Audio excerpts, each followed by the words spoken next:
한국으로 수학여행을 간다고요? 노벨 과학상 하나도 없는 나라에서 과연 무엇을 보고 배울 수 있을까요? 전원 아이비리그 학교를 확정하거나 예정하고 있는 독일의 최고 천재 집단이 인천공항에 도착한 지 불과 30분 만에 그들의 오만함이 완전히 무너져 내리는 충격을 경험했습니다. 한국인들조차도 이러한 변화를 전혀 예상하지 못했습니다. 아시아의 작은 국가라고 경시했던 한국에서 독일 최고 엘리트들이 인생의 중대한 전환점을 맞이하게 될 줄이야. 그들이 그동안 얼마나 자만했는지 비로소 깨닫게 된 것입니다. 도대체 무엇이 독일 최고의 수재들을 이토록 근본적으로 변화시킨 것일까요? 그 충격적인 7일간의 기록을 지금부터 상세히 시작합니다. 저는 독일 하이델베르크 헬름홀츠 김나지움 3학년 막스 슈미트입니다. 혹시 저희 학교 이름을 들어보셨습니까? 아마 생소하실 것입니다. 하지만 독일 내에서 아이비리그 진학률 85%를 자랑하는 최상위 명문고라고 설명드리면 이해하실 것입니다. 저는 이미 MIT로부터 조기 합격 통보를 받았고 제 친구들 역시 하버드, 예일, 스탠퍼드 등에 합격할 예정입니다. 저희는 독일의 미래를 이끌고 나아가 세계를 선도할 핵심 인재들입니다. 그런데 2024년 3월, 저희에게 날벼락과 같은 통보가 전해졌습니다. 교장 선생님은 여러분, 유감스럽게도 실리콘밸리 탐방이 취소되었습니다라고 말씀하셨고, 강당은 일순간 술렁거렸습니다. 대신에 예상치 못한 문제로 한국으로 가게 되었다는 설명이었습니다. 한국이요? 하버드 의대에 지원 예정이며 이미 네이처지에 논문을 발표한 천재인 엘리사가 믿을 수 없다는 표정으로 반문했습니다. 네, 한국입니다. 서울에서 일주일간 머무를 예정입니다. 그러자 루카스가 손을 들고 제지했습니다. 잠깐만요. 실리콘밸리 대신 한국이라고요? 구글과 애플 본사 대신 대체 무엇을 보러 간다는 말씀이십니까? 저 역시 당황스럽기는 마찬가지였습니다. 한국. 삼성전자 외에 무엇이 유명합니까? K-팝과 김치 정도가 전부 아니겠습니까? 클라라가 냉소적인 어조로 말을 이었습니다. 혹시 분단국가 체험 학습이라도 하러 가는 것인가요? 우리 독일은 이미 30년 전에 통일을 이룩했는데 말입니다. 교장 선생님은 깊은 한숨을 내쉬셨습니다. 여러분, 한국은 우리가 배울 점이 매우 많은 나라입니다. 저희가 세계 최고 대학에 진학하는 인재들인데 한국에서 대체 뭘 배운다는 것입니까? 제가 되물었습니다. 그날 저녁, 기숙사는 불만으로 가득 찼습니다. 정말 어처구니가 없네? 내가 스탠퍼드 의대 면접 준비로 바쁜데 한국에서 일주일이라는 귀중한 시간을 낭비하라고? 엘리사가 다시금 분노를 표출했습니다. 루카스 역시 불만이었습니다. 맞아. 차라리 그 시간에 코딩 대회 준비나 더 하는 게 낫겠어. 클라라는 심지어 부모님께 전화까지 걸었습니다. 아빠, 학교에서 실리콘밸리 대신 한국으로 간대요. 말이 된다고 생각하세요? 하지만 학교의 결정은 번복되지 않았습니다. 출발 전날 저희는 마지못해 짐을 꾸렸습니다. 엘리사는 그래도 일주일은 금방 지나가겠지라며 한숨을 쉬었고 루카스는 어깨를 으쓱하며 맞아. 그냥 관광이나 하고 오자고 말했습니다. 비행기 안에서 저는 한국에 대한 정보를 검색해 보았습니다. GDP 세계 13위, 1인당 국민소득 35,000달러.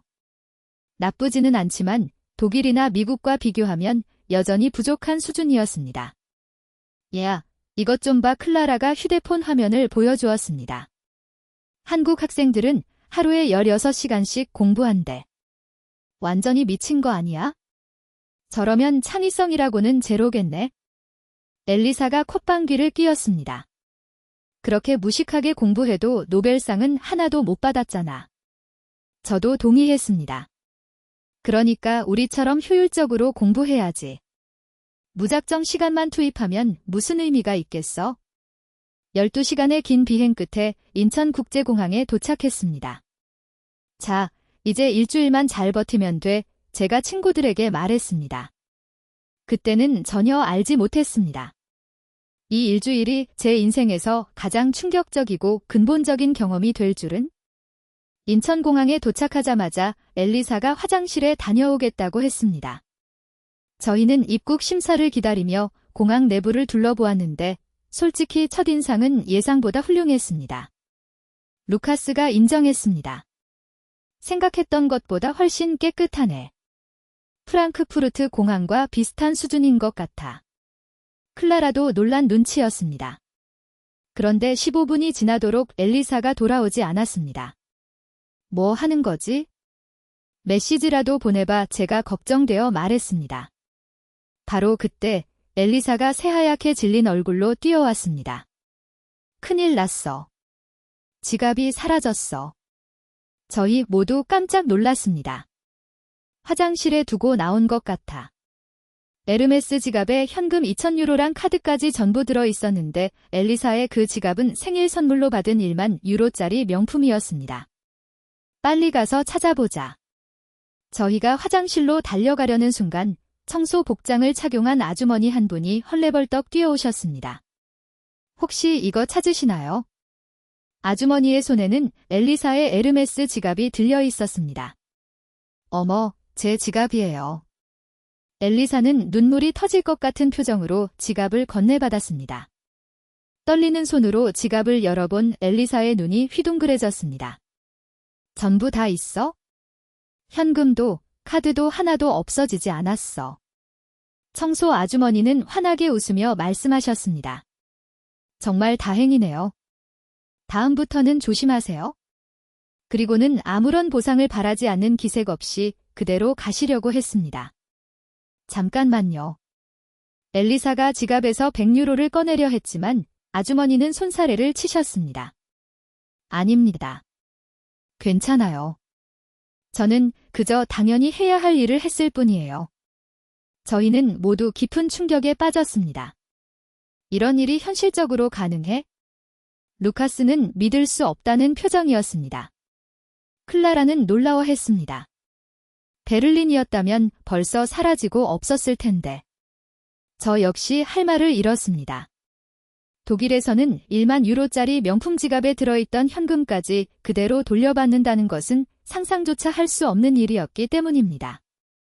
입국 심사를 받는 동안에도 저희는 그 사건에 대해 계속 이야기했습니다. 한국 사람들이 원래 이렇게 정직해? 엘리사는 여전히 믿기지 않는다는 표정이었습니다. 그런데 더 놀라운 것은 입국 심사 과정 자체였습니다. 자동 게이트 시스템이 너무나 신속하고 효율적으로 운영되고 있었습니다. 와, 독일보다 훨씬 빠르네. 루카스가 감탄했습니다. 수화물을 찾고 밖으로 나오니 한국인 가이드 한 분이 저희를 기다리고 계셨습니다. 안녕하세요.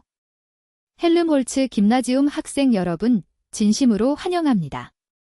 놀랍게도 가이드분은 매우 유창한 독일어를 구사했습니다. 독일어를 정말 잘하시네요. 클라라가 놀라워하며 말했습니다. 독일에서 5년간 유학했고 미넨 대학에서 한국학을 가르치기도 했답니다. 버스를 타고 서울을 향하면서 저는 창밖을 바라보았습니다. 고속도로는 매우 잘 정비되어 있었고 표지판의 영어 병기도 완벽하게 이루어져 있었습니다. 가이드가 설명했습니다. 인천국제공항은 세계 공항 순위에서 늘 1위에서 3위 안에 듭니다. 그리고 한국의 치안 수준은 세계 최고 수준입니다. 아까 지갑을 되찾으신 것도 한국에서는 아주 흔한 일이에요. 정말요? 그럼 범죄율은 얼마나 되나요? 엘리사가 물었습니다. 살인율은 10만 명당 0. 6명 정도입니다. 독일의 절반 수준이죠. 저희는 서로의 얼굴을 바라보았습니다. 독일의 절반이라고요? 게다가 여성분들이 밤늦게 혼자 다녀도 매우 안전합니다.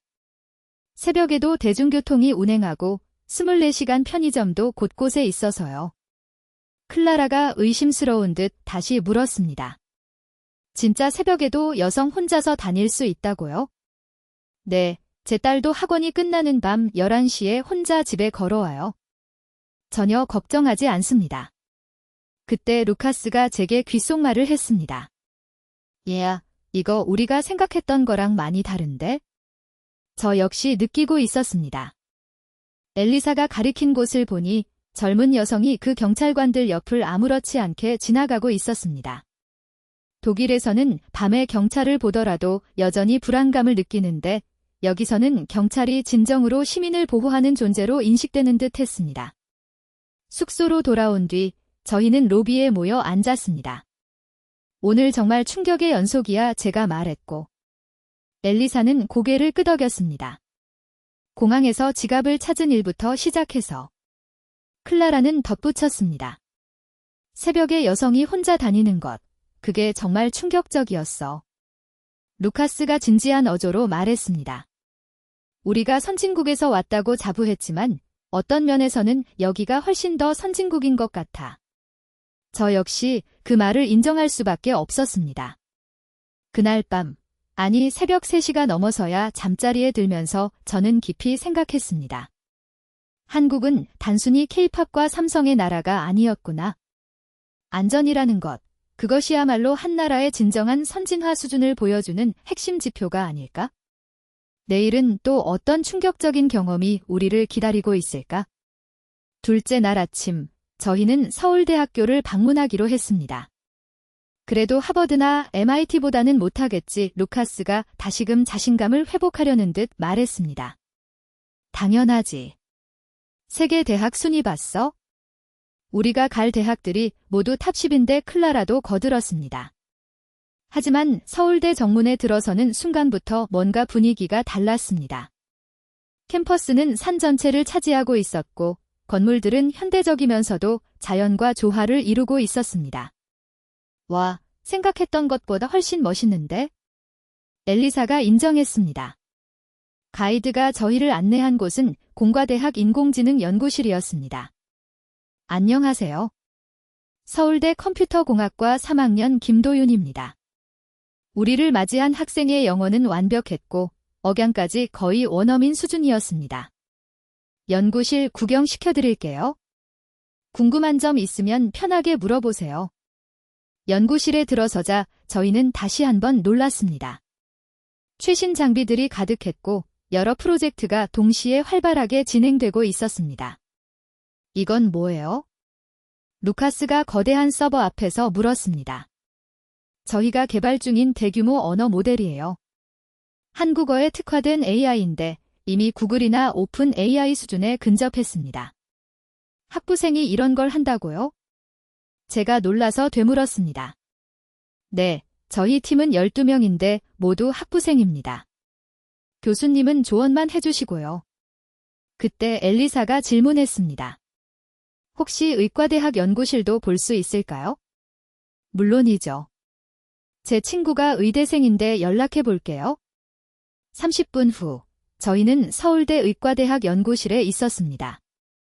저희를 안내한 이는 의대 본과 2학년 이서연 학생이었습니다. 여기는 줄기세포 연구실이에요. 저희가 작년에 네이처지에 발표했던 논문 보셨나요? 엘리사의 눈이 커졌습니다. 그게 서울대에서 한 거였어요. 저 그 논문을 인용했는데. 아, 정말요? 어떤 연구를 하세요? 두 학생이 전문적인 대화를 시작하자 엘리사의 표정은 점점 더 진지해졌습니다. 한국 학생의 지식 수준이 저희에게 전혀 뒤처지지 않았기 때문입니다. 점심 같이 드실래요? 학생 식당에서 토론을 계속하면 좋을 것 같은데요, 서연이 제안했습니다. 학생 식당으로 이동하며 저희는 캠퍼스를 더 둘러보았습니다. 도서관은 24시간 개방되어 있었고 곳곳에서 학생들이 열띤 토론을 하는 모습이 보였습니다. 식당에서는 경영학과, 정치외교학과, 물리학과 등 다양한 전공의 서울대 학생들이 합류했습니다. 독일에서 오셨다면서요? 저희와 토론 한번 해보시겠어요? 정치외교학과 박진우 학생이 제안했고 클라라가 자신있게 대답했습니다. 좋아요. 무슨 주제로 할까요? 유럽연합의 미래와 아시아 협력체 구축 가능성에 대해서 논해보는 건 어때요? 토론이 시작되자 저희는 점점 당황하기 시작했습니다. 한국 학생들의 논리와 지식이 만만치 않았기 때문입니다. 유럽연합은 경제통합에서 시작했지만 아시아는 문화적 다양성이 훨씬 크기 때문에 다른 접근 방식이 필요합니다. 진우가 유창한 영어로 설명했습니다. 그런데 독일이 중심이 된 유럽 통합도 결국 남북 격차 문제를 완전히 해결하지는 못했잖아요. 경영학과 최혜린이 날카롭게 지적했습니다. 클라라가 반박하려 했지만 상대의 논리는 매우 탄탄했습니다. 게다가 구체적인 수치와 사례까지 동원하며 저희를 공격해왔습니다. 1시간 후 토론이 끝났을 때 저희는 사실상 완패를 인정할 수밖에 없었습니다. 재미있었어요. 독일 학생들 실력이 정말 좋네요. 진우가 웃으며 말했지만 오히려 그 말이 저희의 자존심을 더욱 상하게 만들었습니다. 연구실로 돌아가는 길에 물리학과 강석준 학생이 저에게 물었습니다. MIT 가신다고요? 저도 내년에 박사 과정 지원하려고 하는데 조언 좀 해주실 수 있나요? 아, 그런데 왜 한국에서 박사를 하지 않으세요? 제가 되물었습니다. 한국에서 석사까지는 하고 가려고요. 여기 교수님들도 훌륭하시거든요. 특히 양자 컴퓨터 쪽은 한국이 앞서가는 부분도 있어서요. 저는 또다시 놀랐습니다. 양자 컴퓨터 분야에서 한국이 앞서간다고요? 캠퍼스를 떠나기 전 서연이 엘리사에게 명함을 건넸습니다. 연구 관련해서 협업할 일이 있다면 언제든지 연락주세요. 하버드 가시면 공동 연구도 좋을 것 같아요. 엘리사는 복잡한 표정으로 명함을 받았습니다. 버스에 오르자 차 안은 조용했습니다. 모두가 충격에 빠져 있었기 때문입니다. 우리가 졌어. 클라라가 힘없이 말했고 루카스도 인정했습니다. 영어 실력도 우리보다 뛰어난 것 같았어. 엘리사는 덧붙였습니다. 연구 수준도 전혀 뒤떨어지지 않아. 저는 창밖을 바라보며 깊이 생각했습니다. 우리가 얼마나 오만했는지. 아이비리그에 간다는 사실만으로 우리가 최고인 줄 알았는데 이 한국 학생들이 앞으로 우리의 진정한 경쟁자가 되겠구나. 제가 중얼거렸습니다. 루카스가 씁쓸하게 웃었습니다. 경쟁자. 이미 우리보다 앞서가고 있는 것 같은데? 그날 저녁 숙소에서 저희는 진지한 대화를 나누었습니다. 우리가 정말 최고라고 믿었는데 클라라가 말했고 엘리사가 분석했습니다. 한국 학생들은 우리보다 훨씬 더 열심히 노력하고 더 겸손하며 더 협력적이야. 루카스는 한숨을 쉬었습니다. 게다가 영어까지 완벽해. 우리는 영어권 대학 가는 게 큰 자랑인데 쟤들에게는 그냥 기본 소양인 것 같아. 저는 오늘 만났던 김도윤 학생의 말이 계속 머릿속에 맴돌았습니다. 한국에서는 경쟁이 매우 치열하지만 그만큼 서로 발전해요. 여러분도 화이팅! 경쟁 속에서도 상대를 격려하고 함께 성장하려는 문화, 그것이 한국의 진정한 힘인 것 같았습니다. 셋째 날, 저희는 수원에 위치한 삼성 R&D 센터를 방문했습니다. 그래도 삼성이라면 우리도 알지? 그냥 스마트폰 만드는 회사 아닌가? 파울이 말했습니다. 그의 아버지가 벤츠 임원이었기에 그는 은근한 자부심을 가지고 있었습니다. 하지만 삼성 캠퍼스에 들어서는 순간 그의 생각은 완전히 바뀌었습니다. 이게 회사입니까? 아니면 하나의 도시입니까? 루카스가 놀라워했습니다. 정말 작은 도시와 같았습니다. 수십 개의 연구동과 직원들을 위한 모든 편의시설이 완벽하게 갖추어져 있었습니다. 저희를 안내한 이는 삼성 수석연구원 정혜준 박사였습니다. 놀랍게도 MIT 출신이었습니다. 안녕하세요. 여러분처럼 저도 해외 유학을 했지만 한국으로 돌아왔습니다. 그 이유를 오늘 직접 보여드릴게요. 첫 번째로 안내받은 곳은 반도체 연구소였습니다. 현재 삼성은 3나노미터 공정을 양산하고 있으며 2나노미터 개발을 진행 중입니다. 2나노미터요. 제가 놀라서 물었습니다. 그게 기술적으로 가능한 일인가요? 이미 시제품 단계이며 2025년 양산을 목표로 하고 있습니다. 파울이 질문했습니다. 혹시 자동차용 반도체도 제작하십니까? 물론입니다.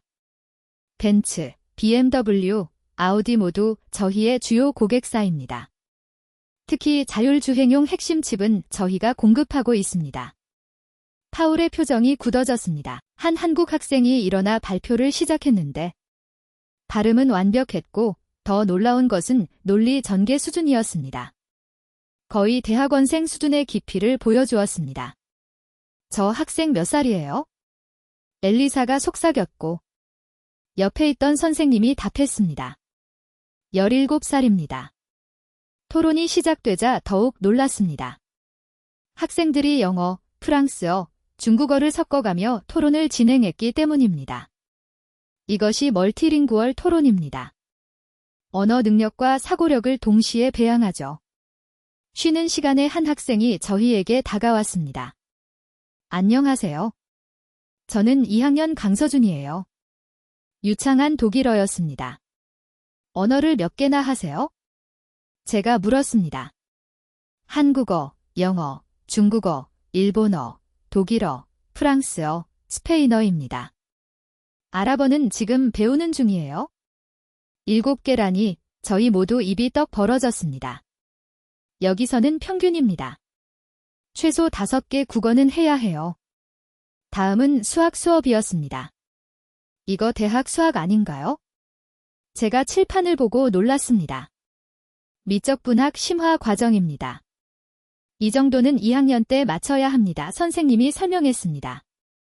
한 학생이 칠판에 나가 문제를 풀기 시작했는데 저 역시 MIT 조기 합격자일 만큼 수학에 능통하지만 그 학생의 문제 풀이 속도는 경이로웠습니다. 점심시간, 급식실에서 저희는 또다시 큰 충격을 받았습니다. 학생들이 밥을 먹으면서도 단어장을 보고 이어폰으로 강의를 듣고 있었기 때문입니다. 점심시간에도 공부해요? 클라라가 물었습니다. 한 학생이 웃으며 답했습니다. 시간이 아깝잖아요. 하루에 단어 하나라도 더 외우면 1년이면 365개인데. 오후에는 특별 활동 시간을 참관했습니다. 과학 동아리에서는 대학 수준의 실험을 진행하고 있었고 토론 동아리는 운회의를 시뮬레이션하고 있었습니다. 안내하던 학생이 자랑스럽게 말했습니다. 작년에 우리 학교 졸업생 중 하버드 5명, 예일 3명, 스탠퍼드 6명이 진학했습니다. 우리와 동일한 목표를 가진 학생들이었지만 그들의 준비 수준은 완전히 달랐습니다. 방과 후 학교는 더욱 활기가 넘쳤습니다.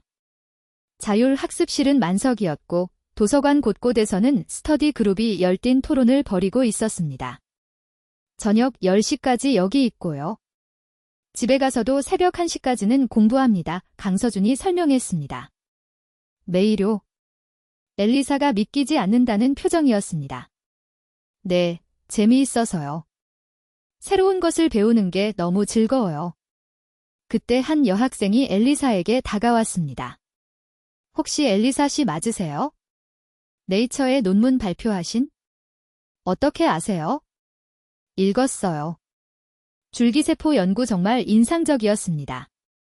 저도 의대에 갈 건데 질문 좀 드려도 될까요? 고등학생이 네이처 논문을 읽고 내용을 이해한다니. 학교를 떠나기 전 강서준이 저희에게 말했습니다. 한국 학생들이 공부만 한다고 생각하시죠? 하지만 우리는 더 나은 세상을 만들기 위해 공부해요. 여러분도 파이팅! 버스에서 저희는 말을 잃었습니다. 저 나이에 우리는 대체 뭘 했었지? 루카스가 중얼거렸고 파울은 부끄러워했습니다. 게임하고 파티하고 클라라가 말을 잇지 못했습니다. 저 아이들이 5년 후엔 우리의 진짜 경쟁자가 되겠지? 제가 마무리했습니다. 엘리사가 진지하게 말했습니다. 우리가 천재인 줄 알았는데 여기서는 저런 아이들이 수백 명이야. 그날 밤 저는 난생 처음으로 두려움을 느꼈습니다. 우리가 최고라고 믿었던 독일의 교육 시스템이 한국 학생들의 불타는 열정 앞에서는 무색하게 느껴졌기 때문입니다. 이들과 어떻게 경쟁해야 할까? 아니, 더 중요한 질문이 떠올랐습니다. 우리는 왜 공부하고 있는 거지? 5째 날, 우리는 비무장지대 DMZ 견학을 떠났습니다. 분단국가 체험이라니 파울이 시큰둥하게 말했습니다. 우리는 35년 전에 통일을 이뤘는데 말입니다. 하지만 임진각에 도착하자 분위기는 사뭇 달랐습니다. 무겁고 엄숙한 기운이 감돌았습니다. 가이드가 설명했습니다. 한국 전쟁으로 300만 명이 목숨을 잃었습니다. 전 국토가 폐허가 되었죠. 전망대에서 북한을 바라보니 정말 다른 세상 같았습니다. 저기가 북한이에요? 클라라가 믿기지 않는다는 듯 물었고. 네, 같은 민족이지만 70년 넘게 분단된 채로 살고 있습니다. 그때 한 한국인 할아버지가 망원경으로 북쪽을 바라보며 눈물을 흘리시는 모습이 보였습니다. 가이드가 조용히 설명했습니다. 이산 가족이실 겁니다. 가족이 북에 계신 분들이 많아요. 엘리사가 할아버지께 다가가 독일어로 조심스럽게 물었습니다.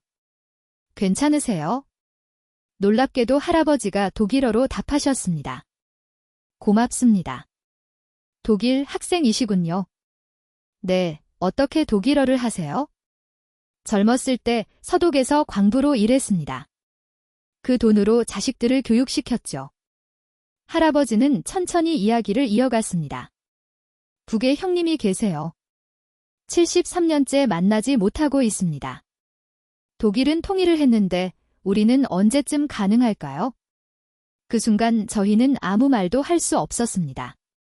독일의 통일을 당연하게 여겼던 우리와 달리 이곳 한국에서는 그것이 간절하고 애절한 꿈이었기 때문입니다. 전시관으로 이동하면서 가이드가 말했습니다. 그런데 신기한 건 이런 상황에서도 한국은 세계 12위의 경제 대국이 되었다는 사실입니다. 어떻게 가능했죠? 제가 물었습니다. 국방비로 GDP의 6%를 사용하면서도 경제 발전을 이루어냈습니다. 위기가 오히려 발전을 위한 원동력이 된 것이죠. DMZ 박물관에서 본 자료들은 충격적이었습니다. 1953년 1인당 국민소득이 67달러, 아프리카 최빈국 수준이었습니다. 이게 정말 사실이에요? 루카스가 믿을 수 없다는 표정을 지었고, 네, 그런데 지금은 35,000달러가 넘습니다. 사진 속 1960년대 서울은 폐허 그 자체였지만 우리가 본 서울은 초현대적인 도시였습니다. 파울이 말을 멈췄습니다.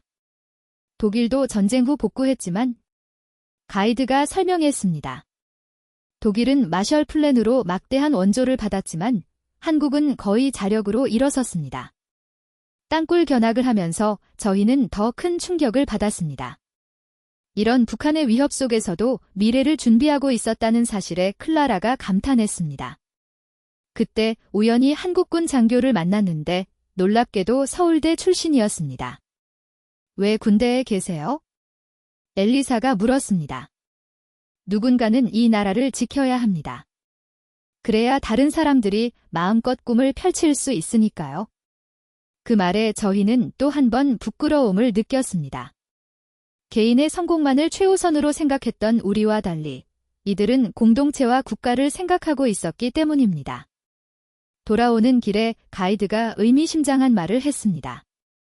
한국인들은 이런 말을 합니다.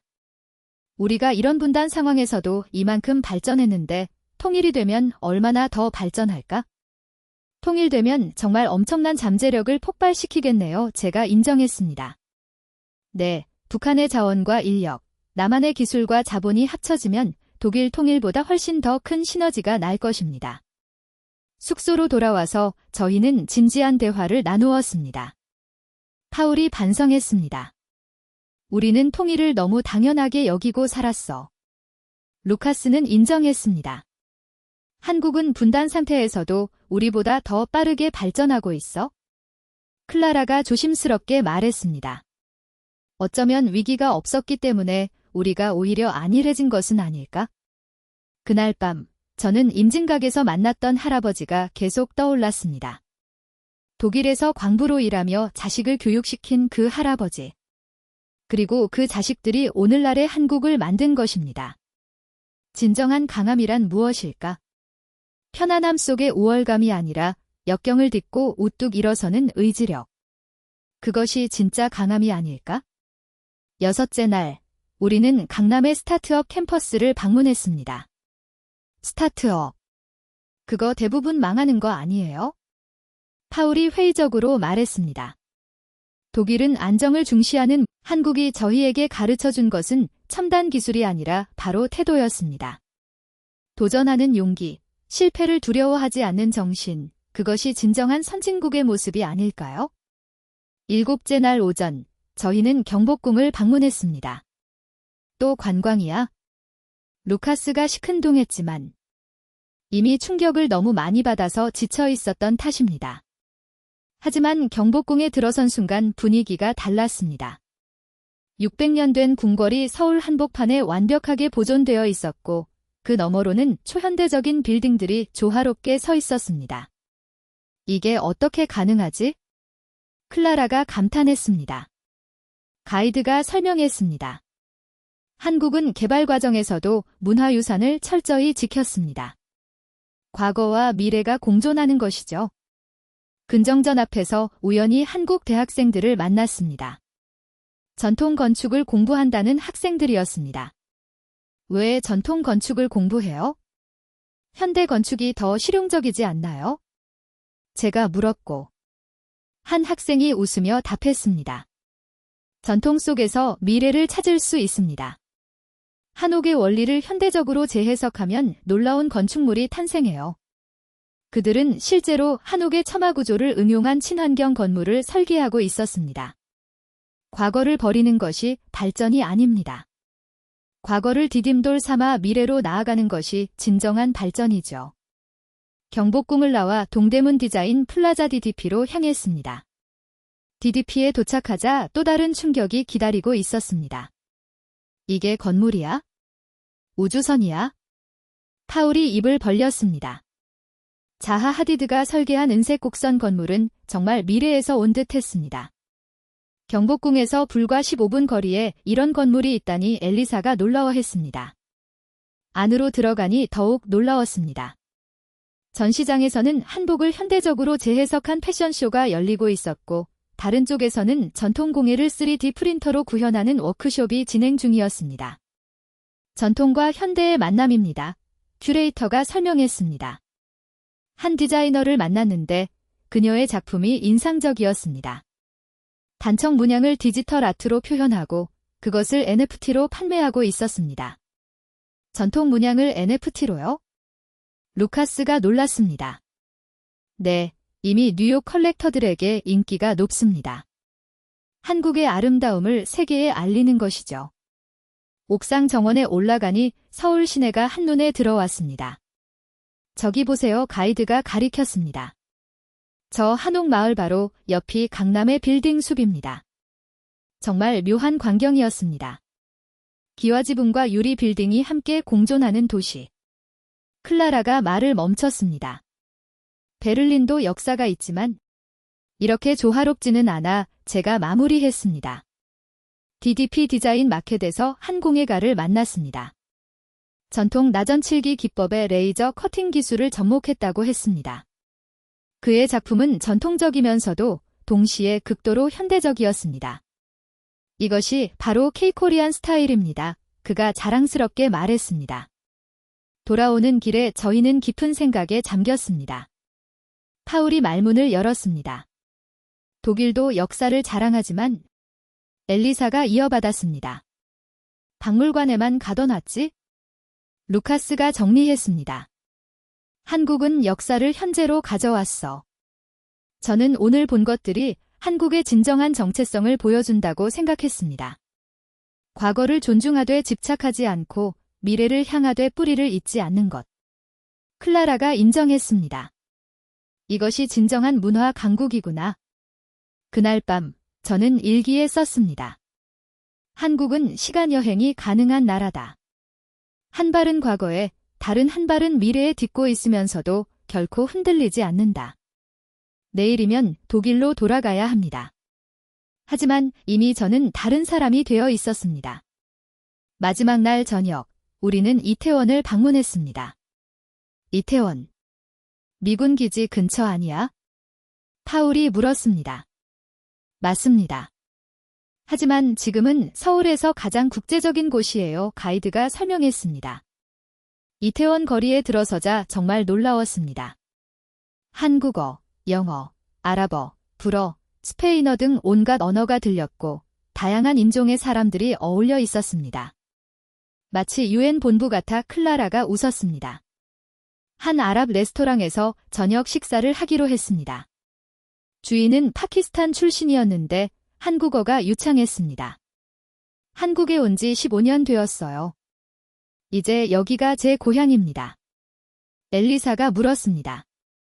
한국 생활이 어렵지 않으세요? 처음에는 힘들었죠. 하지만 한국 사람들이 정말 따뜻하게 받아주었습니다.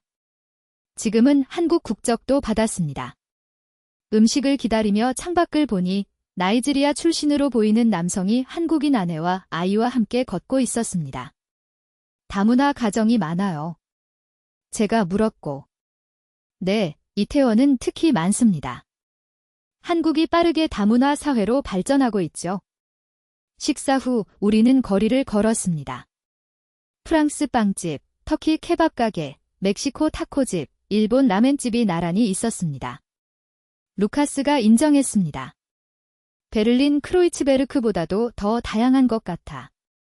한 북유럽 스타일 카페에 들어갔는데 주인이 스웨덴 사람이었습니다. 클라라가 물었습니다. 어떻게 한국에 오게 되셨어요? 제 아내가 한국인이에요. 스톡홀름에서 만났는데 결혼하고 한국에 정착했습니다. 후회 없어요. 그는 한국의 역동성과 기회가 매력적이라고 했습니다. 유럽은 너무 정체되어 있어요. 한국은 매일 변화하고 성장합니다. 거리를 더 걷다가 이슬람 사원을 발견했습니다. 한국에 모스크가 있어요. 엘리사가 놀랐습니다. 네, 종교의 자유가 보장되니까요. 교회, 절, 모스크가 공존합니다. 근처 공원에서는 다양한 국적의 사람들이 함께 운동하고 있었습니다. 한국인, 미국인, 인도인이 함께 농구를 하고 옆에서는 아프리카 사람들이 축구를 하고 있었죠. 파울이 감탄했습니다. 이것이 진정한 글로벌이구나. 그때 한 한국 청년이 저희에게 다가왔습니다. 독일에서 오셨어요. 반가워요. 저 독일 문화 정말 좋아해요. 그는 이태원에서 국제문화교류 카페를 운영하고 있다고 했습니다. 매주 금요일마다 랭귀지 익스체인지 모임을 열어요. 한국인들이 외국어를 배우고 외국인들이 한국어를 배우죠. 제가 물었습니다. 한국 사람들이 그렇게 외국 문화에 관심이 많아요. 엄청나죠. 특히 젊은 세대는 정말 열려 있어요. 다름을 즐기고 배우려고 합니다. 카페로 가보니 정말 다양한 사람들이 모여 있었습니다. 한국 대학생이 케냐 유학생에게 한국어를 가르치고 프랑스 주재원이 한국 직장인에게 불어를 가르치고 있었습니다. 이런 모임이 매주 열려요? 클라라가 놀랐습니다. 네, 그리고 무료입니다. 서로 돕는 거니까요. 그때 한 나이지리아 출신 의사를 만났습니다. 한국 의료 시스템을 배우러 왔어요. 아프리카에 적용하고 싶거든요. 엘리사가 조심스럽게 물었습니다. 한국에서 차별받지는 않으세요? 가끔 있죠. 하지만 대부분의 한국인은 정말 친절합니다. 특히 제가 의사라고 하면 존경해 주세요. 이태원을 떠나면서 저희는 많은 것을 생각했습니다. 파울이 말문을 열었습니다. 독일도 다문화 사회라고는 하지만 루카스가 이어받았습니다.